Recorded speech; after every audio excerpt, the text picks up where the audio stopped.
Hey guys, Steve here. I'm gonna give you another episode, and in the next couple of videos, I'm gonna lay the groundwork for you as far as creating wavetables. I really need you to understand this because these are sort of the groundwork that I'm gonna be giving you. And so, in the next, just to give you a little sample, in the next couple of videos, we're going to lead up to this wavetable that I've created right here. So check it out. I'm just going to give a little demo of it.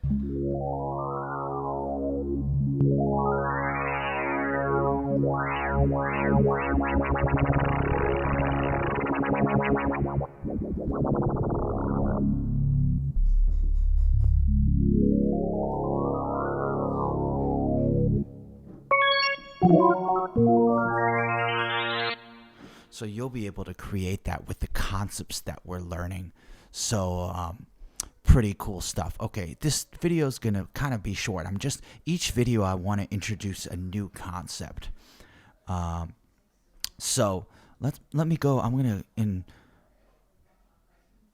to go over to this graph really quick, just kind of like I did last time. So remember how I said y equals x? So basically think of it like this. If you have, like, let's say you're at a store or something and you see a gumball machine and you have a quarter in your hand and you stick it into the gumball machine, what do you get? What comes out of the gumball machine? A gumball. So you stuck the quarter in and out comes a gumball. That's kind of like what this is how this relates. Imagine x is your quarter and y is your gumball, right? So stick with me here. I think you're really going to get this. So if x is the quarter, let's say you put in 2 quarters.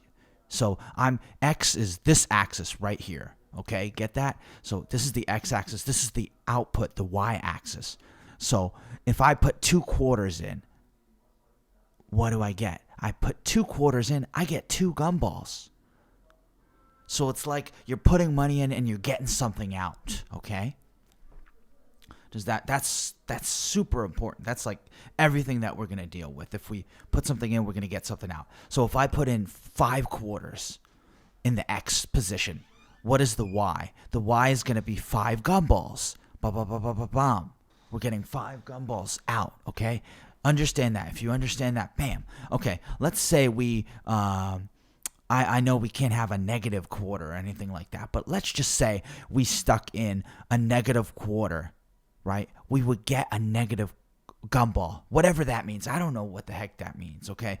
Just entertain me for the purpose of this illustration. So does that make sense? So you stick a -1 in and you get a -1 out. Because, like, let's say 1 can't, if x was 5 can't equal, and y has to be 5 equals 5. Y can't be 55. 55 does not equal 5, okay?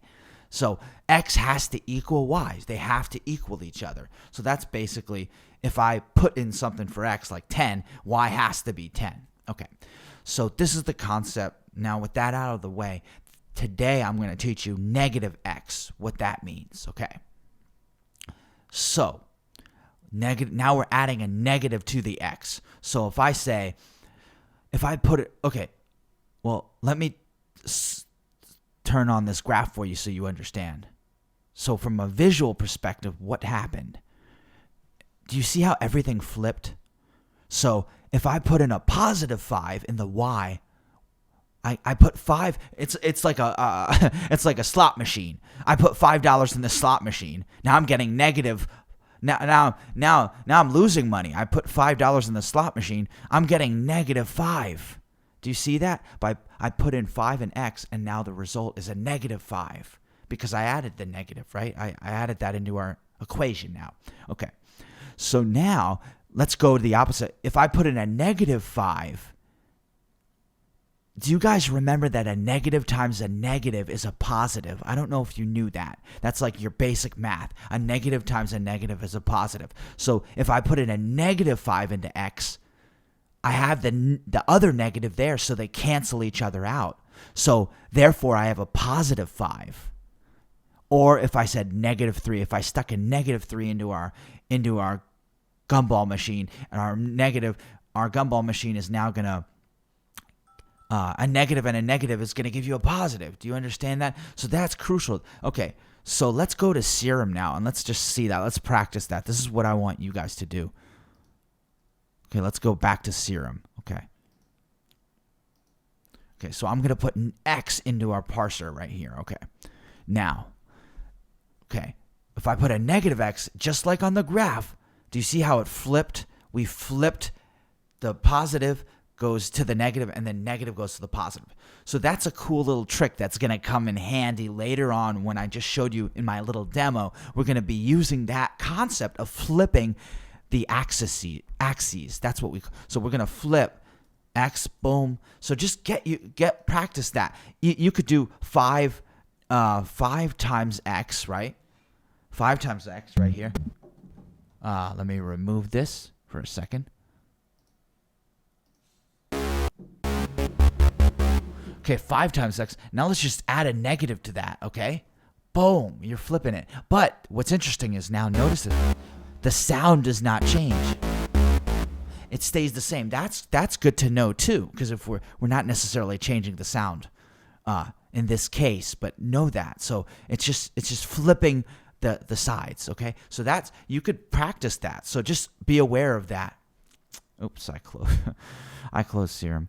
Don't know how I did that, but okay. So yeah, so this will be building. All I want you to do for now is just add the negative to the X. Try that, and Serum is messing up right now.